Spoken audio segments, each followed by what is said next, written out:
Bom dia, boa tarde, boa noite, paz e bem. Eu sou Emerson Sbardelotti e esse é o Paz e Bem desta segunda-feira, 10 de fevereiro de 2025.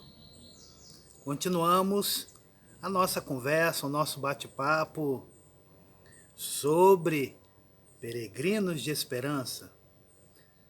Tema do nosso jubileu 2025.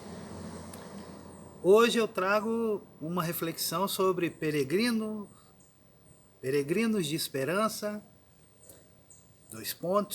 ministros, leigos, ministras leigas da palavra de Deus.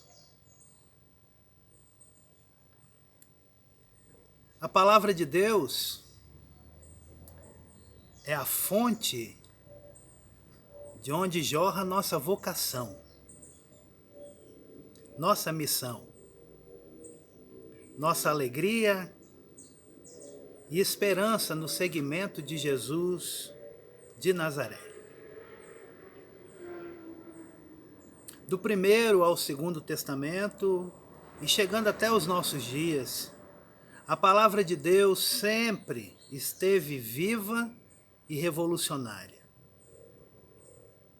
transformando vidas, inspirando profetas e mártires, testemunhas das causas da vida nas causas do reino da vida.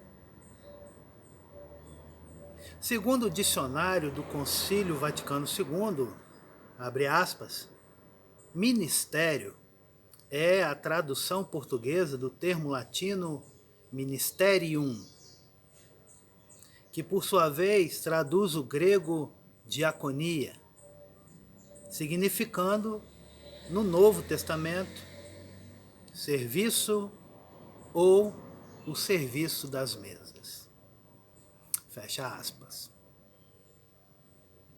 O ministério da palavra, exercido por leigos e leigas no cotidiano das comunidades eclesiais de base, celebra a obra de Deus realizada em Jesus de Nazaré.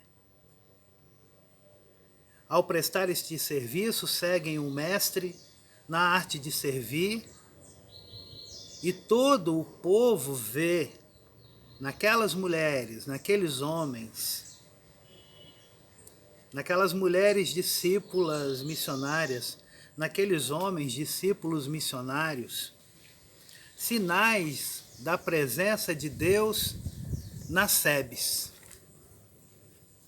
Na presença de Deus nas sebes.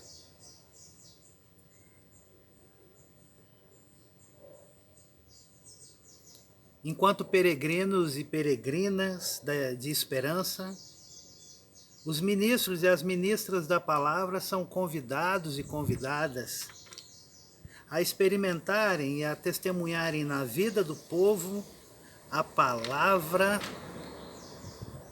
de Deus proclamada no dia do Senhor. O Diretório para a Catequese afirma: os leigos, testemunhando o Evangelho em diferentes contextos, têm a oportunidade de interpretar cristamente os fatos da vida, de falar de Cristo e dos valores cristãos, de dar razão de suas escolhas. Diretório para a Catequese, número 121. O ministro da palavra, a ministra da palavra é aquele e aquela que aprendeu a escutar. Escutar a palavra de Deus através da leitura da Bíblia para anunciar as maravilhas do Deus da vida para todo o povo. Porém, precisamos alimentar o silêncio dentro de nós. Não basta o silêncio de fora.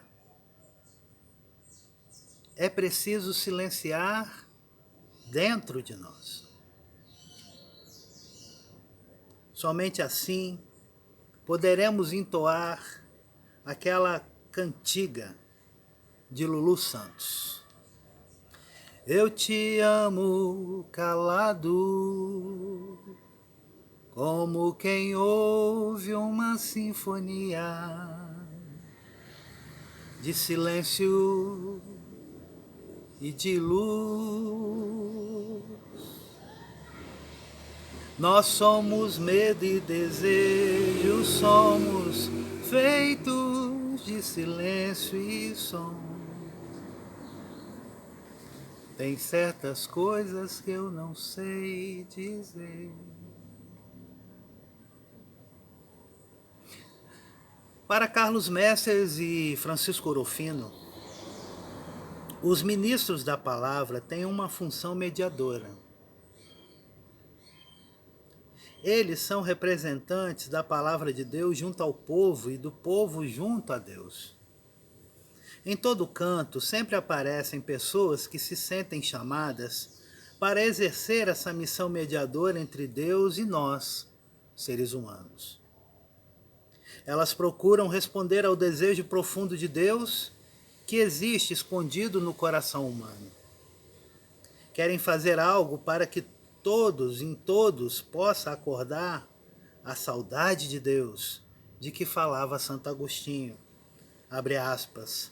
Tu nos fizeste para ti, e nosso coração estará irrequieto até que não descanse em ti. Fecha aspas. Confissões 1, versículo 1. Nessa missão, como ministros e ministras da palavra, temos Jesus como guia e modelo, pois como diz o Evangelho de João, foi em Jesus que a palavra se fez carne e habitou entre nós. João, capítulo 1, versículo 14. Sua vida e seu testemunho mostram como e o que devemos fazer para ser um bom ministro, uma boa ministra da palavra. Para o apóstolo João, ser ministro da palavra era testemunhar para os outros o que ele, João, durante aqueles 3 anos de convivência com Jesus, pôde ouvir, contemplar e apalpar da palavra que é a vida. 1 João, capítulo 1, versículo de 1 a 4. O ministro, olha que coisa linda, o ministro irradia para os outros algo da experiência que ele mesmo tem de Jesus. Só pode trabalhar com a palavra quem se deixa trabalhar pela palavra, que é o próprio Deus. Que é o próprio Deus. Hoje em dia, para saber se alguém pode ser ministro da palavra na paróquia, observa-se primeiro como ele vive e pratica a palavra de Deus. Pois se ele mesmo não vive bem a palavra de Deus, como é que ele pode ser ministro da palavra? Somos ministros não só quando exercemos nossa missão na missa ou na celebração da palavra na comunidade. Nem só quando o povo nos ouve explicar a palavra de Deus na igreja. Somos ministros da palavra sempre. Quando exercemos a função de ministro na igreja e também quando descansamos em casa ou andamos na rua.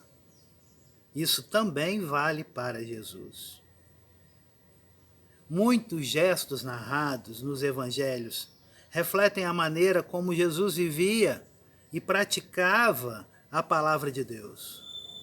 Não só na sinagoga, quando falava ao povo durante as celebrações, mas também quando ele conversava com o povo na rua, ou visitava as pessoas em suas casas, ou quando trabalhava na roça, andava de barco para o outro lado do lago, ou descansava em casa com a família. Jesus era a palavra viva de Deus para todos. Fecha aspas.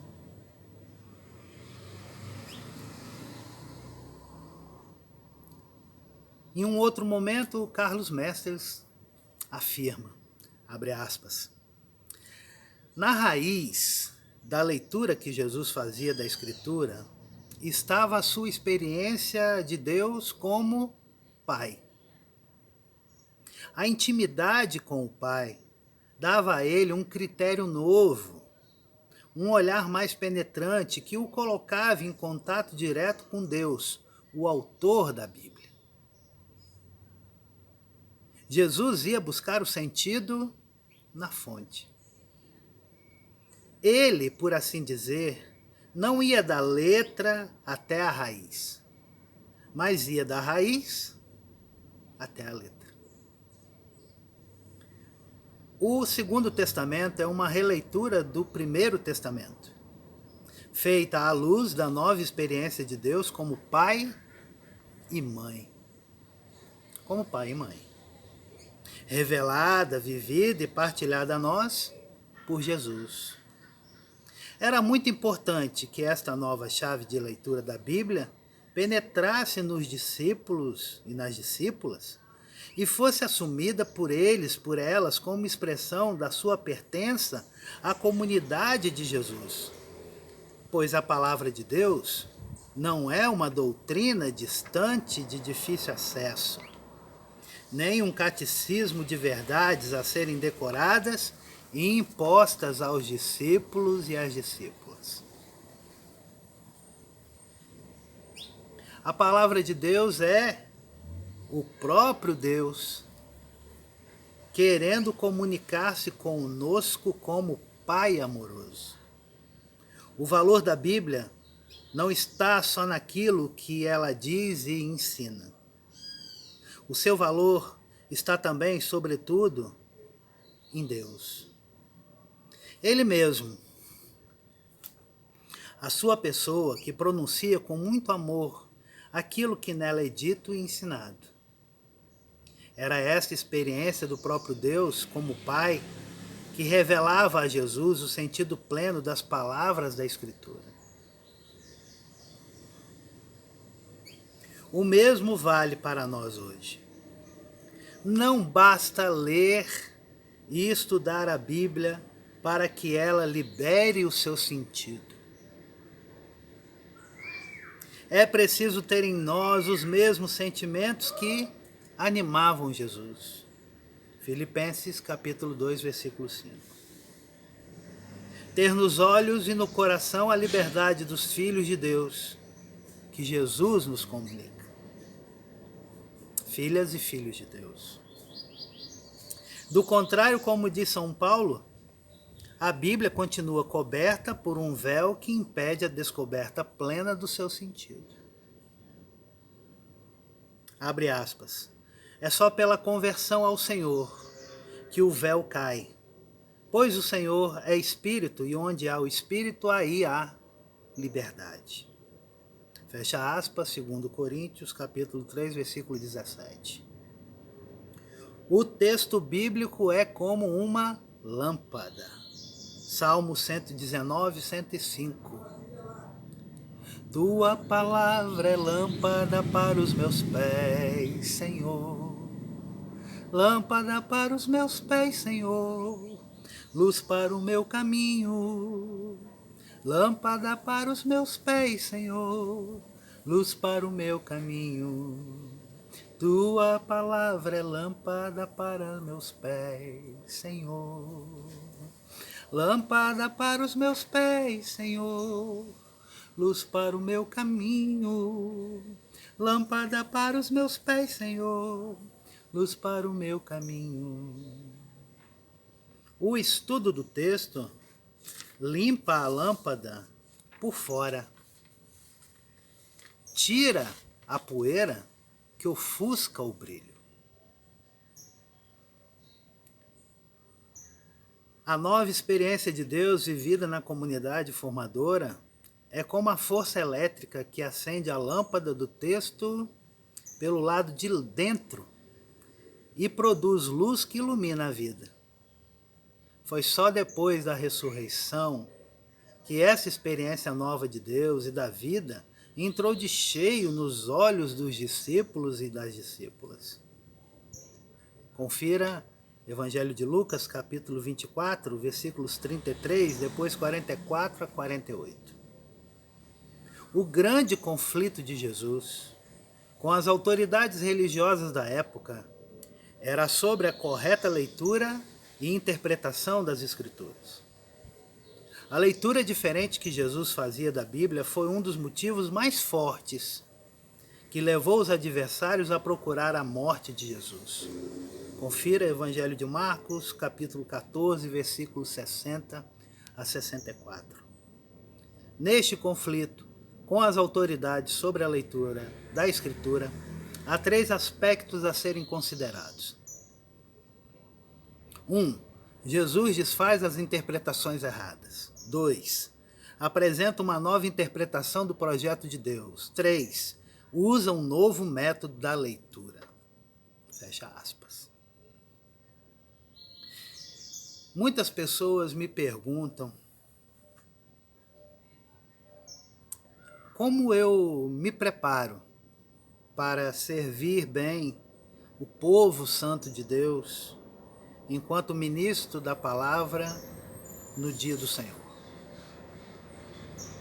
Eu respondo que ler e meditar com calma a palavra de Deus é o primeiro passo.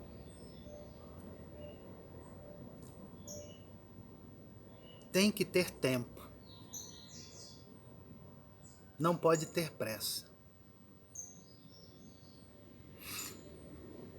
Procurando entender o contexto em que foi escrita aquelas leituras daquele domingo, ligando-as com a realidade atual em que está inserida a comunidade e as pessoas que dela participam.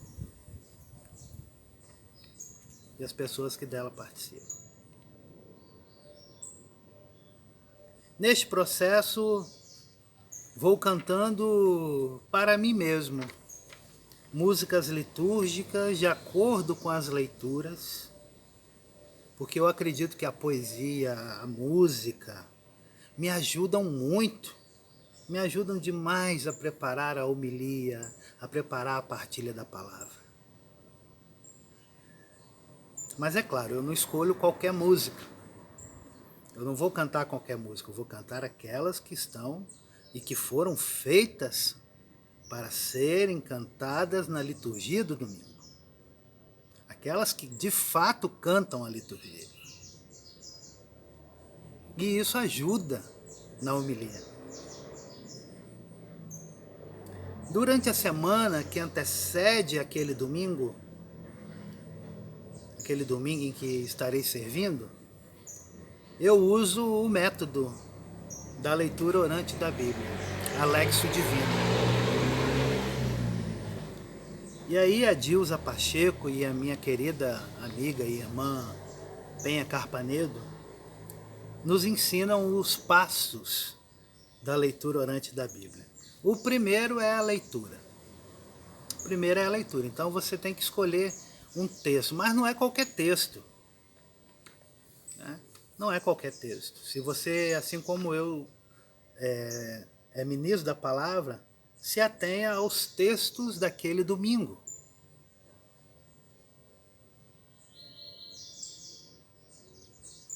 Então a leitura é o primeiro passo. O primeiro passo é tão determinante que deu nome ao método, Lexio Divina, leitura divina. Trata-se de uma leitura atenta e perseverante. Ler e reler, calmamente, até centrar-se totalmente no texto. Ler como se fosse a primeira vez, procurar compreender o que o texto diz em si mesmo. Observar palavras-chave, imagens, personagens, ações, sentimentos.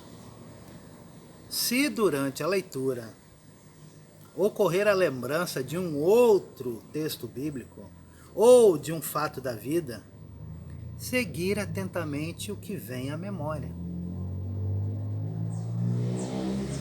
Entrar em relação com o texto e, por meio dele, com o autor do texto.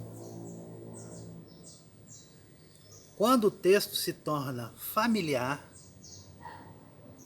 a tal ponto que vemos nele o espelho de nossa vida, é o começo da meditação. Quando o texto se torna familiar, a tal ponto que vemos nele o espelho de nossa vida, é o começo da meditação. Que é o passo 2, meditação.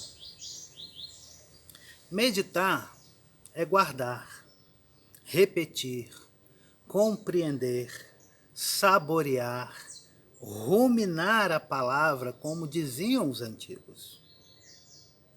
Ou como fazia a mãe do Senhor, que, abre aspas, guardava cuidadosamente todos os acontecimentos e os meditava no coração.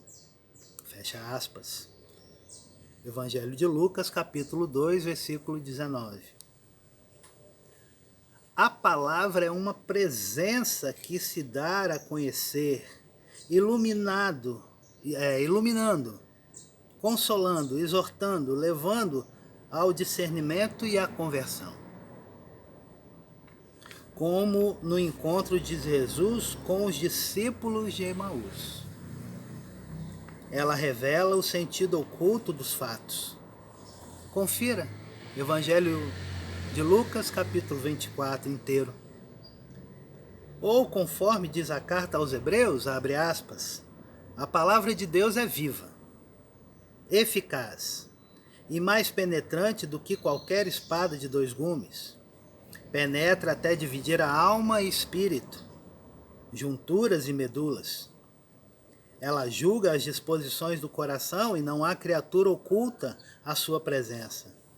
Tudo está nu e descoberto aos olhos daquele a quem devemos prestar contas. Fecha aspas. Carta aos Hebreus, capítulo 4, versículo de 12 a 13. Contudo, nada deve ser forçado. Apenas um coração atento e dócil a esta presença. Este encontro vital aquece o nosso coração. Faz brotar um silêncio amoroso que conduz à oração. Terceiro passo, oração. A oração se traduz em silenciosa admiração, agradecimento, intercessão, arrependimento, louvor, súplica. Faz-nos permanecer em comunhão com Deus, firmando em nós o desejo de ter os mesmos sentimentos de Cristo. Filipenses 2, versículo 5. Ou de buscar o que ele recomendou, abre aspas, ser perfeitos como o Pai do céu é perfeito. Confira Evangelho de Mateus, capítulo 5, versículo 48. Estamos passando a contemplação.